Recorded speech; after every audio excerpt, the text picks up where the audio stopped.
Good morning students. पिछली video में हमने 13.4 पृष्ठीय क्षेत्रफल व आयतन चैप्टर 13 इसके 3 क्वेश्चन कंप्लीट कर लिए थे। इस एक्सरसाइज में 5 क्वेश्चन है। 2 क्वेश्चन मैं आपको आज कंप्लीट करा देता हूं और फिर कुछ इंपोर्टेंट क्वेश्चन और होंगे और फिर उसके बाद आपका चैप्टर ये फिनिश हो जाता है। क्वेश्चन नंबर 4 की ओर चलेंगे बच्चों।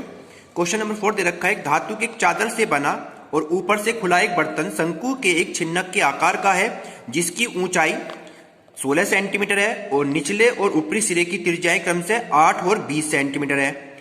फिर कह रहा है 20 प्रति लीटर की दर से इस बर्तन को पूरा भर सकने वाले दूध का मूल्य ज्ञात कीजिए। साथ ही इस बर्तन को बनाने के लिए प्रयुक्त धातु की चादर का मूल्य 8 रुपए प्रति 100 वर्ग मीटर की दर से भी ज्ञात कीजिए, जबकि पाई का मान 3.14 है। अब क्या क्या चीज हमारे पास इसने दे रखी है, पहले हम उसको मेंशन कर लेते हैं। ठीक है बच्चों, एक तो इसने हमें जो छिन्नक है शंकु के आकार का, उसकी ऊंचाई दे रखी है। शंकु के आकार का क्या है बच्चों, यहां पे एक छिन्नक है। छिन्नक कैसे आकार का है बच्चों, वो शंकु के आकार का, शंकु के आकार का। ठीक है, इसकी हाइट हमें दे रखी है बच्चों यहां पे कितनी, 16 सेंटीमीटर हाइट दे रखी है, 16 सेंटीमीटर। तथा R1 और R2 ऊपरी सिरे की त्रिज्या जो है, ऊपरी वाले सिरा जो है उसकी त्रिज्या R1 मान ली, वो दे रखी है 20 सेंटीमीटर, और जो निचला सिरा है बच्चों इसका, उसको हमने R2 ले लिया, उसकी रेडियस दे रखी है इसने 8 सेंटीमीटर। ओके स्टूडेंट, अब सबसे पहले जो बर्तन है, बर्तन कैसा है बच्चों, यहाँ पे बर्तन कैसा है, शंकु आकार। शंकु मतलब वो भी छिन्नक के आकार का। छिन्नक मैंने आपको पढ़ाया था पिछली वाली एक्सरसाइज में, कैसे अगर हमारे पास ऊपर से बना रहे हैं शंकु को, ऐसे इस तरह से छिन्नक हो जाता है, ऊपर से ये वाली शेप आ जाती है कटने के बाद, इसे हम छिन्नक कहते हैं। ठीक है बच्चों, अब इसके छिन्नक का हमें क्या करना है, आयतन निकालेंगे। तो लिखेंगे बर्तन का आयतन, बर्तन यानी कि शंकु आकार छिन्नक जो है, बर्तन का आयतन। क्वेश्चन को जब किताब में पढ़ेंगे तभी समझ में आएगा। छिन्नक का आयतन होता है 1/3 पाई R स्क्वायर H होता है, लेकिन R यहां पे 2 है तो फॉर्मूला लिखवाया था मैंने, R1 का स्क्वायर प्लस R2 का square plus R1 R2 into H। ये होता है बच्चों छिन्नक का आयतन। ठीक है, 1/3 पाई R स्क्वायर H होता है, बस R की जगह R1 R2 और R1 R2 मल्टीप्लाई में सारी वैल्यू पुट कर देंगे। पाई को अभी एज इट इज रहने दीजिए। R1 की वैल्यू कितने बच्चों, यहां पर R1 है 20 प्लस R2 कितना है 8 प्लस 20 गुणा 8 और इंटू H कितना है 16 हो गया। 1/3 ऐसी रख रखा है, पाई को ऐसी रख रखा है। 20 कितना होता है 400 होता है, 8 64 होता है और 20 160 होता है और multiply of 16 as it is होता है। ओके स्टूडेंट, समझ में आ गया आपको। अब क्या करना है इसमें, केवल हमें सोल्विंग करनी है और कुछ नहीं करना। चलिए सोल्व करते हैं। 1/3 पाई एज इट इज रख लीजिए, सबको प्लस कर दीजिए। 400 160 और 64 में प्लस कर रहा हूं यहाँ पे 4, फिर यहाँ पे हो गया 6 और 6 12 का 2 हो गया, बचा कितना 1, 4 1 5 और 1 624 मल्टीप्लाई ऑफ 16। ओके स्टूडेंट, अब होना क्या है इसमें भाई, इसको थोड़ा सोल्व कर लेते हैं। 3 से डिवाइड हो रहा है, 3 से डिवाइड कर देंगे इसको। 3 से डिवाइड करा, 3 दूनी 6 और 3 अट्ठे 24 और 28 की 16 से गुणा पाई के रूप में उसे लिख दीजिए। 16 अट्ठे 128, कितना बच गया यहाँ पे 12 रह गया बच्चों यहाँ पर। फिर करेंगे 16 दूनी 32, 32 में 12 को प्लस कर देंगे, 3 और 1 4। जब पूरा कैंसिल होता है तो क्या आती है 0 आती है, तो कितना हो गया यहाँ पे बच्चों 332। कितना हो गया 332 पाई एज इट इज है। ठीक है, और घन सेंटीमीटर में हमारा ये इसका बर्तन का आयतन निकल के आ जाता है। ये पहली कंडीशन अभी सोल्व हुई है। ठीक है बच्चों, इसके बाद पाई की वैल्यू उसने दे रखी है, पाई की वैल्यू यहाँ पुट कर देते हैं। 33 28 मल्टीप्लाई ऑफ 3.14, मल्टीप्लाई आपको आती है करनी, मल्टीप्लाई कर लेंगे। 10,449.92 घन सेंटीमीटर, ये हमारा आयतन निकल का है छिन्नक का। ठीक है बच्चों, अब करना क्या है, कह रहा बर्तन को दूध से भरने के लिए कितने घन सेंटीमीटर की आवश्यकता है, तो उसे लीटर में चेंज कर लेंगे। क्या में चेंज कर लेंगे, लीटर में। तो लीटर में कितना हो जाएगा ये पॉइंट कहाँ जाएगी बच्चों, इसके आगे जाएगी यहाँ पर, क्योंकि 1 लीटर में 1000 घन सेंटीमीटर होते हैं, तो इसको यहाँ पर 1000 से डिवाइड कर देंगे। 10449.92 है, इसको 1000 से डिवाइड करने पर ये क्या बन जाएगा बच्चों, लीटर में बन जाएगा, घन लीटर में। हमें क्या में निकालना है, इसे लीटर में बात करना है। क्या में बात करना है बच्चों, लीटर में। तो क्या करेंगे, ये 3 के बाद 1 2 3 डैश पॉइंट यहाँ जाएगी 10.45 49 को 50 लिख देंगे। ओके स्टूडेंट, यहाँ पे हम पॉइंटों में इसको लगभग में इतने लीटर दूध लिख दिया हमने। अब क्या करेंगे, 20 रुपए लीटर की दर से बोल रहा था वो, 20 रुपए लीटर की प्रति लीटर की दर से दूध का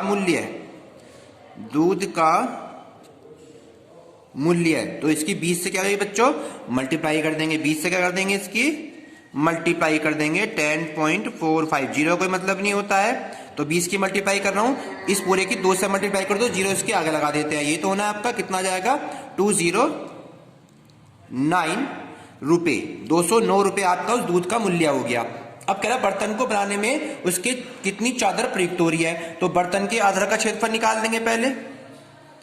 बर्तन के आधार का क्षेत्रफल, बर्तन के आधार का क्षेत्रफल, आधार का क्षेत्रफल होता है पाई R2, नीचे का निकालना है तो R2 का स्क्वायर आएगा। ऊपर की बात करता है आधार, क्योंकि नीचे होता है बच्चों बर्तन में। आधार क्या है, ये आधार है, ये वाला नीचे वाली R2 है, ऊपर वाली R1 है। ओके स्टूडेंट, ऊपर वाली R1 है, नीचे की R2, आधार ये होता है नीचे वाला। ओके स्टूडेंट, तो पाई की वैल्यू हमारे पास 3.14 है, और R की वैल्यू कितनी है 8 का स्क्वायर हो गया, 8 गुना 8 हो गया, 8 8 64 हो गया। 64 की मल्टीप्लाई किससे करनी है बच्चों, 3.14 की 64 से गुना कर देंगे, तो यह आ गया 200.96 वर्ग सेंटीमीटर। ठीक है, अब छिन्नक की तिरछी ऊंचाई भी चाहिए हमें, एल भी चाहिए, तो क्या निकालेंगे, छिन्नक की तिर्यक ऊंचाई एल बराबर, फॉर्मूला क्या होता है हमारे पास में, एच का square plus R1 minus R2 का स्क्वायर का अंडर रूट होता है। एच की वैल्यू कितनी दे रखी है बच्चों उसने, 16, ये हो गया 16 का स्क्वायर, प्लस R1 कितना हमारे पास में है 20, R2 कितना है 8, इसका square under root as it is. 16 कितने होते हैं 256 होते हैं, 20 400, 8 64, कितना हो गया बच्चों यहाँ पे, पहले 20 में 60 हटा दो, 20 में 60 गए 14 का स्क्वायर कितना होता है 196 हो गया। 12 का कितना हो गया 144, 12 कितना हो गया बच्चों 144, दोनों को प्लस कर देंगे, कितना हो गया यहाँ पे 400, और 400 का रूट कितना होता है बच्चों 20 सेंटीमीटर। तो ये तिरछी ऊंचाई कितनी निकल कर आ गई 20 सेंटीमीटर। अब हमारे पास बर्तन यानी जो छिन्नक है उसका वक्र पृष्ठ कितना हो जाएगा, छिन्नक का वक्र पृष्ठ यानी छिन्नक कैसा हमारे पास में बच्चों, पाई आर एल, शंकु के आकार का है, पाई आर एल, आर मतलब R1 plus R2 into L. पाई की वैल्यू हमें पता है 3.14, R1 R2 कितने हैं, R1 हमारे 20, R2 कितना है 8, और L कितना निकाला बच्चों हमने अभी ऊपर 20 निकाला। सबको सोल्व करेंगे, 3.14, 20 और 8 28, मल्टीप्लाई ऑफ 20, 28 दूनी 56 हो जाएगा, 3.14, 560, और 560 की 3.14 से क्या कर देंगे मल्टीप्लाई कर देंगे। समझ में आ रहा है कितना हो गया 1758.4 वर्ग सेंटीमीटर। ये हो गया छिन्नक का वक्र पृष्ठ 1758.4। तो बर्तन में प्रयुक्त चादर का क्षेत्रफल कितना हो जाएगा बच्चों, बर्तन में प्रयुक्त चादर का क्षेत्रफल, बर्तन में प्रयुक्त, तो दोनों को प्लस कर देंगे, 1758.4 को प्लस कर देंगे 200.96, ठीक है, दोनों को प्लस करेंगे, कितना हो जाएगा हमारे पास में, ये कितना हो गया 1959.36 वर्ग सेंटीमीटर। ये हो गया हमारे पास जो बर्तन में जो चादर कितनी का उसका क्षेत्रफल निकल कर आ गया। अब वो 8 रुपये प्रति वर्ग मीटर की दर से कह रहा है। 8 रुपये प्रति 100 वर्ग मीटर की दर से चादर का मूल्य, चादर का क्या निकालना है बच्चों, हमें मूल्य निकालना है, चादर का मूल्य निकालना है। ओके स्टूडेंट, चादर का मूल्य, एक मिनट, चादर का मूल्य फाइंड करना है। 8 रुपये प्रति वर्ग मीटर की दर से हमें क्या बात करना है बच्चों, चादर का मूल्य निकालना है। ठीक है, ये मूल्य लिखा हुआ है। ठीक है, चलिए इसकी मल्टीप्लाई कर देंगे किससे आपके पास, इसकी तो 8 की तो मल्टीप्लाई और इसके क्या है, इसके अपोन में, तो ये हो गया 8 multiply of 1959.36 and divide by 100। अब करना कैसे है आपको, इनकी मल्टीप्लाई करना और 100 से डिवाइड कर लेना, तो आपका आंसर आ जाएगा 156.75।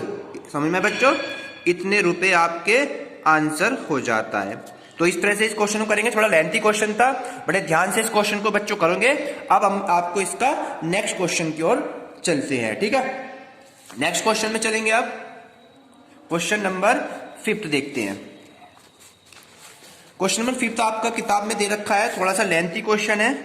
क्वेश्चन नंबर 5 दे रखा है, कह रहा है एक 20 सेंटीमीटर ऊंचाई का शीर्ष कोण 60 डिग्री वाले शंकु को उसकी ऊंचाई के बीचों बीच से होकर जाते हुए तल को 2 भागों में काटता है, जबकि तल शंकु के आधार के समांतर यदि प्राप्त शंकु के छिन्नक का व्यास 1/16 सेंटीमीटर वाले तार के रूप में बदल दिया जाता है तो तार की लंबाई ज्ञात कीजिए। तो हमारे पास सबसे पहले इसका डायग्राम शो कर लेते हैं और उसको कैसे कैसे बनाना देख लीजिए। सबसे पहले क्या है, 20 सेंटीमीटर ऊंचाई वाला और शीर्ष कोण जिसका 60 है, एक शंकु बनाया, एक हमने शंकु ड्रॉ कर दिया बच्चों यहां पे, ये हो गया। ठीक है, यहां तक ये क्या है, इसकी ऊंचाई कितनी दे रखी है, वाली हाइट दे रखी है, ये हाइट है इसकी 20 सेंटीमीटर, तथा इसका जो शीर्ष कोण है ये शीर्ष कोण है कितने डिग्री का टोटल, ये है 60 डिग्री का, तो ये भी कितना होगा 30 का होगा और ये भी कितना होगा 30 का होगा, दोनों 30-30 के होंगे क्योंकि पूरा कितने का है 60 डिग्री का है। क्लियर हो गया बच्चों, यहां से छिन्नक में से इसको हमने काट लिया है, इसको सपोज करो, तो ये वाली त्रिज्या कितनी है हमारे पास में है R2। ठीक है, ये वाली त्रिज्या कितनी है R1। ओके स्टूडेंट्स, ये पूरी 20 सेंटीमीटर हो गई है। इसको हमने कुछ मान लेते हैं, यहाँ पे V लिख लेते हैं, ये B बिंदु मान लेते हैं, ये O हो गया, ये A हो गया, यहाँ पर ये A डैश और A मान लिया। ओके स्टूडेंट, अब करेंगे क्या, इसको सोल्व करने का तरीका देखिए। मैंने क्या बताया, अगर आपका पूरा एंगल 60 है तो ये आधा आधा कितना हो गया 30 डिग्री का एंगल बन जाता है, जो कि ये इसका शीर्ष कोण कहलाता है। तो ये हो जाएगा इसका अर्ध शीर्ष कोण, अर्ध माने आधा, अर्ध शीर्ष कोण, अर्ध शीर्ष कोण। अर्ध शीर्ष कोण कितना हो गया बच्चों इसका, 60 का आधा कर दो कितना हो गया 30 डिग्री हो गया। अब उसकी जो ऊंचाई दे रखी है शंकु की वो कितनी है 20 सेंटीमीटर दे रखी है। अब हम एक समकोण त्रिभुज में आ जाएंगे AOV में। AOV ये क्या है आपका समकोण त्रिभुज है, कौन सा त्रिभुज AOV, कैसा त्रिभुज है, एक समकोण त्रिभुज है। कैसा त्रिभुज है बच्चों, यहां पर ये समकोण त्रिभुज है AOV। AOV क्या है, एक समकोण त्रिभुज बना हुआ है। समकोण त्रिभुज की कंडीशन हमारे पास देख लेते हैं, tan अल्फा क्या है हमारे पास, ये वाला एंगल हमने मान लिया tan अल्फा, जैसे हमने हाइट एंड डिस्टेंस में इसको सीखा था। tan अल्फा मतलब tan 30 लेके चलेंगे। tan 30 कहता है लंब बटे आधार कहता है, इसके लिए लंब ये बनेगा क्योंकि एंगल हमने ये वाला लिया है, तो लंब बटे आधार, लंब क्या है हमारे पास OA, लंब क्या बच्चों यहाँ पर OA बटे आधार क्या हो जाएगा OV, क्या हो जाएगा OV। tan 30 की वैल्यू कितनी होती है 1/√3 और O है R1 और OV हमारे पास है बच्चों कितना 20 दे रखी है पूरी की पूरी। R1 निकालेंगे, इधर मल्टीप्लाई में चला जाएगा तो R1 बराबर कितना हो जाएगा 20/√3 सेंटीमीटर। अभी इसको हमने ऐसे लिख दिया है। अब एक दूसरा त्रिभुज देखो, एक त्रिभुज तो ये बन रहा है, एक त्रिभुज ये बन रहा है, दोनों त्रिभुज कैसे हैं समरूप त्रिभुज हैं, क्योंकि त्रिभुज VO'B त्रिभुज वी ओ डैश बी मान लिया, ये ओ है, ये त्रिभुज ओ डैश मान लिया, तो हमने क्या लिखा पे वी ओ डैश बी, ये वाला छोटा सा त्रिभुज जो है ऊपर वाला त्रिभुज वी ओ डैश बी तथा त्रिभुज वी ओ ए, कौन सा बच्चों, वी ओ ए, ये छोटा वाला त्रिभुज और ये पूरा बड़ा वाला, दोनों क्या है आपस में समरूप त्रिभुज है। समरूप त्रिभुज की कंडीशन क्या होती है बच्चों, हमने पढ़ी थी पहले, क्या बताया था मैंने, इसका वी ओ पूरा यानी पूरा लंब हो गया वी ओ, ठीक है, और इसका लंब क्या हमारे पास में, इसका वी ओ डैश, यहां से यहां तक का वी ओ डैश और पूरा हो गया वी ओ। ऐसी इसका बेस सजाओ, इसका बेस कितना है बच्चों यहाँ पे हमारे पास ओ ए, इसका बेस है O dash B, O dash B ऊपर वाले का हो गया और इसका कितना हो गया ओ ए हो गया। ये समरूप त्रिभुज की कंडीशन है, इसका लंब बटे इसका लंब बटे इसका लंब, इसका आधार बटे इसका आधार, ये तो होता है बच्चों यहाँ पे। तो हमने इसका लिखा वीओ का डैश कितना दे रखा है 10, इसका मान दे रखा है 20, ओ भी है हमारे पास में R2 और ये दे रखी है R1। ओके स्टूडेंट्स, और ये हो गया 0 से 0 कट गया तो R2 बटे R1 कितना हो गया 1/2 निकल कर आ गया, और R1 यहां से निकालेंगे, 2 की इधर मल्टीप्लाई इसकी इधर मल्टीप्लाई, तो R1 इज इक्वल टू कितना हो गया 2R2। यहां तक क्लियर है, R2 हमने निकाल रखा है, तो इसके लिए R2 हमारी वैल्यू कितनी हो जाएगी, R2 का वैल्यू है R1 की मानेंगे 20/√3 रख देंगे, तो R2 कितना हो जाएगा R2 बराबर 1/2 R1 और 1/2 ऐसी रखा, और R1 की वैल्यू हमने निकाल रखी कितनी 20/√3, 20/√3, 2 से इसको कैंसिल कर दिया, 2 धाम 20, तो कितना हो गया 10/√3। ये किसकी वैल्यू निकल कर आई बच्चों, R2 की वैल्यू निकल कर आ गई, R1 भी निकल गया R2 भी निकल गया। अब हमें करना क्या है, इसमें छिन्नक की ऊंचाई फाइंड करनी है, तो लिखेंगे छिन्नक की ऊंचाई, छिन्नक की ऊंचाई को हमने कैपिटल H मान लिया। इसका फॉर्मूला क्या होगा 1/2 गुणा शंकु की ऊंचाई, 1/2 गुणा शंकु की ऊंचाई, 1/2 ऐसी रखा, शंकु की ऊंचाई कितनी थी बच्चों 20, 2 से भाग दे दिया, कितना आ गया शंकु की ऊंचाई कैपिटल H का मान आ गया 10 सेंटीमीटर। ओके स्टूडेंट, अब छिन्नक का आयतन निकाल दो, छिन्नक का आयतन, छिन्नक का आयतन का फॉर्मूला वही है छिन्नक के लिए 1/3 पाई R² यानी R1 का स्क्वायर R2 का square plus R1 R2 into H, यहाँ पे H कैपिटल हो गया, 1/3 ऐसी रखा, पाई को एज इट इज रहने दिया, ठीक है। R1 कितना हमारे पास में है, R1 हमने निकाला है बच्चों कितना, R1 है 20/√3, कितना है R1 20/√3, इसका हो गया स्क्वायर प्लस R2 कितना निकाला 10/√3, इसका स्क्वायर एंड R1 R2 की मल्टीप्लाई कर दो, तो 20/√3 मल्टीप्लाई 10/√3। ओके स्टूडेंट, गुणा H, कैपिटल H कितना निकाला हमने 10, ये रहा कैपिटल H 10 है। सोल्व करेंगे, 1/3 पाई ऐसी रखा, 20 का स्क्वायर करते हैं 400, √3 करते हैं 3, क्योंकि रूट स्क्वायर से कैंसिल हो जाता है। यहाँ हो गया 10 धाम 100/3 और यहाँ पे 20 धाम 200 और बटे में √3 इंटू √3 कट जाएगा और 3 रह जाता है। ओके स्टूडेंट, यहाँ तक क्लियर हो गया सबके। सोल्व करना है केवल, 1/3 पाई एज इट इज रखा, सबका जब एलसीएम सेम होता है ऊपर के नंबर एज इट इज लिख देते हैं और मल्टीप्लाई में ये 10 एज इट इज है, ठीक है। ये मल्टीप्लाई में कितना हो जाएगा 3 3 9 हो जाएगा, यहाँ तो 1/9 पाई, सबको जोड़ दीजिए, 500 700 हो गया, मल्टीप्लाई 700 गुणा 10 हो गया, इनकी आपस में मल्टीप्लाई करेंगे 700 की 10 में तो कितना हो जाएगा 7000 बटे में 9 पाई ऐसी रखा घन सेंटीमीटर, ठीक है बच्चों, कितना आ गया घन सेंटीमीटर। यहां तक हमें कोई प्रॉब्लम नहीं होनी चाहिए, ठीक है। अब बेलनाकार तार का व्यास कितना दे रखा है 1/16 सेंटीमीटर। बेलनाकार तार जो है, बेलनाकार तार का व्यास दे रखा है, कितना दे रखा है बच्चों उसने बेलनाकार तार का व्यास, बेलनाकार तार का व्यास कितना है 1/16 सेंटीमीटर है, तो रेडियस कितनी हो जाएगी इसकी, आधी करेंगे तो इसमें बटे में 2 कर देंगे, तो कितना हो गया 1/32 सेंटीमीटर हो गया। बेलनाकार व्यास की त्रिज्या 1/32 हो गई।